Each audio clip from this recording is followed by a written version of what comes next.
நாம் தமிழர் கட்சி விட்டு ஒருத்தர் வெளியில போறாருன்னா மட்டும் அதுவும் இந்த செய்தி உங்களுக்கு இனிக்குது. தமிழ்நாட்டில் இருக்கக்கூடிய ஊடகங்களுடைய தலைமை ஆசிரியர்கள் அனைவருமே பெரும்பாலும் தமிழர் அல்லாதவர்கள் தலைமையில இயங்குது.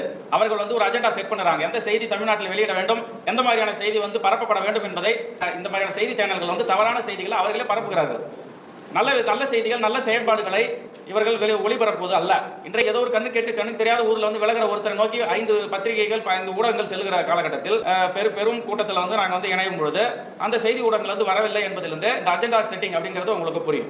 நாங்க நேற்றுக்கு 5500 ரூபாய் கட்டி இந்த 2 நாளைக்கு முன்னாடி இங்க தெரிவிக்கிறோம், நாம் தமிழர் கட்சியில நாங்க இணைய போறோம், இணைவதற்கான ஒரு பத்திரிகையாளர் சந்திப்பு அப்படின்னு. ஒரு ஊடகம் நாங்க எல்லாம் உட்காந்துருக்கோம். அரை மணி நேரத்துக்கு முன்னாடி வரைக்கும் ஒரு ஊடகம் வரல. நான் கேட்கிறேன், இன்னைக்கு நாம் தமிழர் கட்சியில ஏதோ ஒரு மாவட்ட செயலாளர் விலகுறாரு அப்படின்னு சொல்லிட்டா இங்க வைக்கிற மாதிரி இங்க இத்தனை ஊடகங்கள் இங்க வந்திருக்கும். அப்போ இது ஒரு ஊடகம் தமிழர்கள் கையில இருக்கா? தமிழர்களுக்கான அதிகாரத்தை பேசுகிறவர்களை ஆதரிக்கின்ற நிலையில் இந்த ஊடகம் இருக்குதா? இப்படி ஒரு அநியாயம் எந்த மாநிலத்திலாவது நடக்குமா?